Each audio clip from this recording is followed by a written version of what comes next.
Good morning, guys. Welcome back to my channel. In today's video we are going to be talking about air plants again. So I had a special request to do a video on Spanish moss, so I decided that's exactly what I'm going to do. I'm going to go over the care and culture that I use for my Spanish moss here in the greenhouse, and hopefully some of these tips and tricks will allow your Spanish moss to grow well as mine does. So anyways, sorry, I'll have one last sip of coffee there before we get going. What I'll start with here is just some care and culture of Spanish moss, and then I'll show you how I water it, and I will show you how to make these nifty little clips here so you can clip your Spanish moss everywhere just like I am. I love these little clips. See, I can just clip it to the pot there and move it around wherever I want it to be, just kind of like a little hair clip. I could probably even clip it to my ear. So anyways, Spanish moss. Spanish moss, it does seem to do well in the shady side of my greenhouse. It also does well in the sunny side of my greenhouse. With any air plant, the thicker the leaf, like this guy here, the less frequently it needs to be watered. So that one doesn't need to be watered very often at all. But a thinner leafed guy like this one is actually going to need to be watered a little bit more often because of the thinner leaves. So as you can see from Spanish moss, very thin leaves to it, or whatever you call them, I guess they're leaves. Very thin, it needs frequent watering. It will desiccate out very fast, especially in a house. So if you're a home grower, there's a strike against you for Spanish moss. It's going to be hard to keep it humid enough in the area. You wouldn't want to just put it on a sunny window, because that window is going to get dry when the sun comes out. So it likes high humidity. Right now it's 92% humidity in here. It doesn't matter too much about temperature, it seems. It tolerates a wide range of temperature. The greenhouse, I've seen it, actually I had some outside for a while. Eventually it did freeze solid. It was just a little piece, tiny little piece, like an eighth of this size. But it got down to frost before it actually died. So these things can get really cold, and I've had it here in the greenhouse up to 95 degrees in the summertime, and it does just fine as well. Again, takes lots of water. You want to make sure, especially when it's warm, you're watering it often. I do a dunk method. You could do a spray method like this, if I can get it spraying, but it's very slow and ineffective. You're going to be spraying the outside of the moss, but you're not going to get the inside of the moss very well. Excuse me. On another note there, and as I say, I will show you how I do the dunk method later.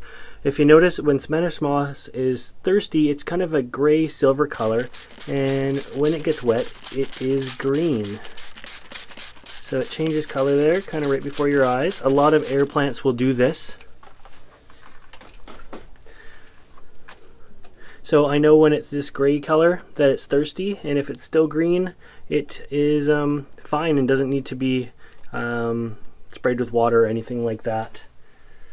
What else can I tell you about this stuff? It multiplies quite quickly. When you have a little batch of it, it doesn't multiply as fast as when you have a lot of it, of course.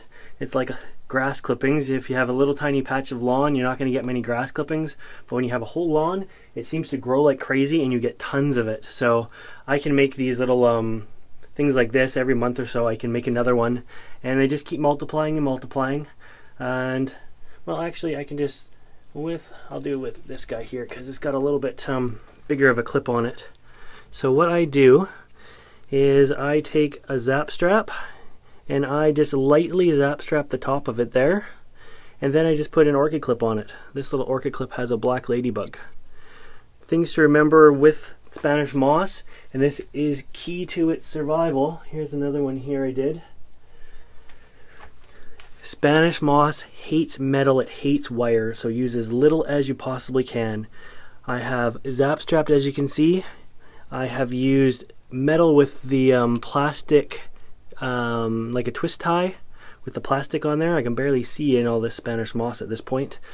And yeah, that is what I've done, and this is just a piece of bamboo. I have been told that if you were to use metal, the zinc and the coatings on the metal will kill the entire thing of Spanish moss, and it'll seem like you did everything right, and it was actually the metal that killed the moss. So make sure the moss never comes in contact with any metal or wire or anything. So when you do this, you always want to use plastic or wire that is coated in plastic or wood. I've got a little piece of wire up here. I am still taking a little bit of a risk, but it's such a little piece that these should be really fine.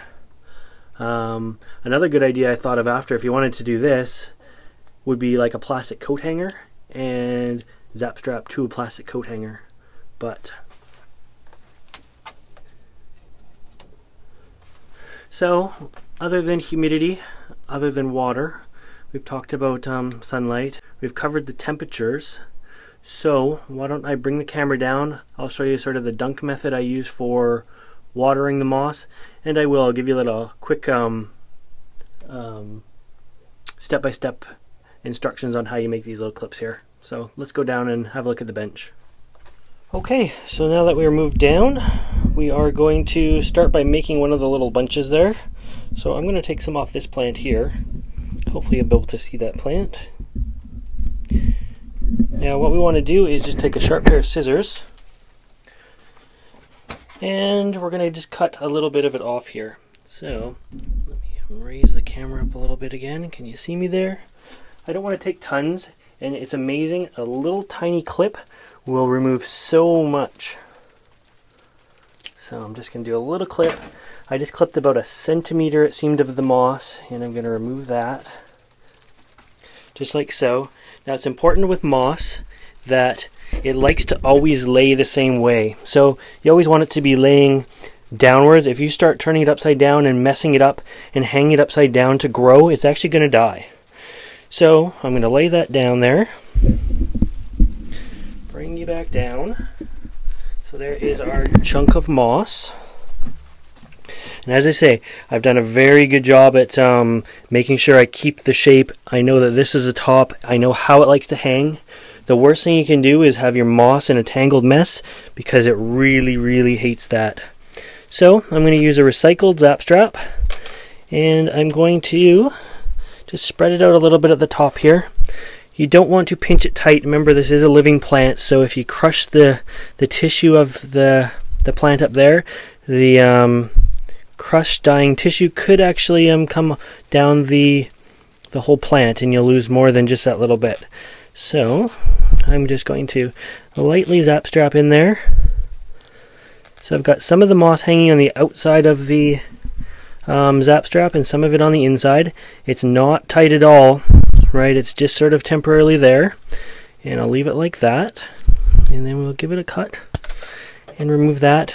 You'll end up with all these little pieces everywhere. I always just throw them in the orchids, and they seem to continue to grow. So there we go. And then I use an orchid clip, and I like to go through one side has 2 and one side has 3 prongs. If I can, I try to go through the one that has the 3 prongs, because it kind of fits it tight into there, just like so. Refocus the camera a little. So it's in there quite tight, and then I can just clamp this where I want it to be. Now Spanish moss, once it gets used to an environment, it really hates change. So I don't take it outside the greenhouse. I do move it around in the greenhouse, but it's essentially all the same environment in here. But if you were to move it from one window to the next window, to the bathroom, to the living room, to the greenhouse, outside, it's going to hate you for that. So pick a spot, stick with it. Remember not to use any kind of metal, because that is going to be a downfall there. Just going to clip it a little bit tighter. And yeah, we're good to go on that one. So now we just got to give that a watering. All my Spanish moss right now is looking kind of dry.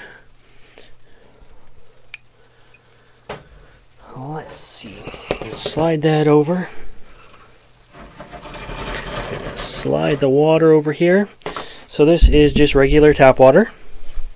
And this is how I do all my Spanish moss. And I'm just going to let that sit in there for a minute. You can see it instantly turn color. Just grabbing another one here. So here's a little bit bigger one, and you can do more than one at once. Keeping in mind how it lays out. You want to keep that shape. You don't want it to get all tangled.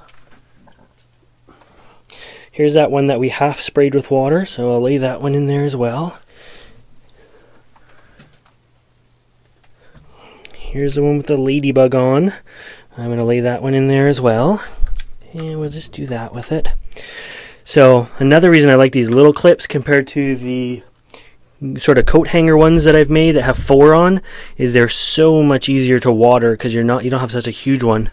And the ones that are full with the vandas like this, they're even tougher to water because you got to worry about the vanda roots and everything like that. So that one has just gone crazy on the vanda, but yeah, it's not nearly as easy to water. But anyway, there we go. So everything has turned color here. We can gently pull them back out. Remember to keep them the way they were hanging.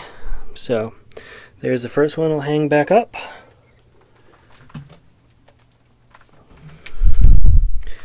I think that might have been the next one in there. So there's the next one. And we just allow them to drip dry. But yeah, they're so easy to place when doing it in this way. And they look good too. You know, you can even, I place them when they're dry on like the extension cords that are in here to run the lights and that sort of thing. They don't have to hang on a totally horizontal surface or anything like that. They clip to wires, they clip to wood, they clip to basically anything. They clip to the plant pots this way. So really versatile and easy way to do it. And that's our new little one that we made. So where can we put this guy? I think for now we're just going to clip him right here. Just like so. So there's our new one there.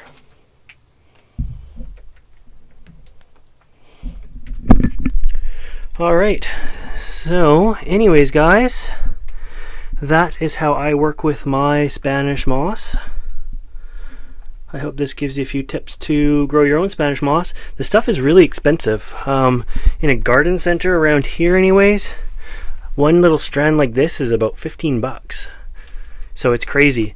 The original Spanish moss that I got, I fluked out and I went into Home Depot, and it was a top dressing on a daffodil pot, and the whole pot was like $10. So you got a pot, it had maybe 20 daffodils in, and it had live moss as a top dressing for it. So I picked up the whole thing, and yeah, it was a cheap way to get some Spanish moss when I didn't have any.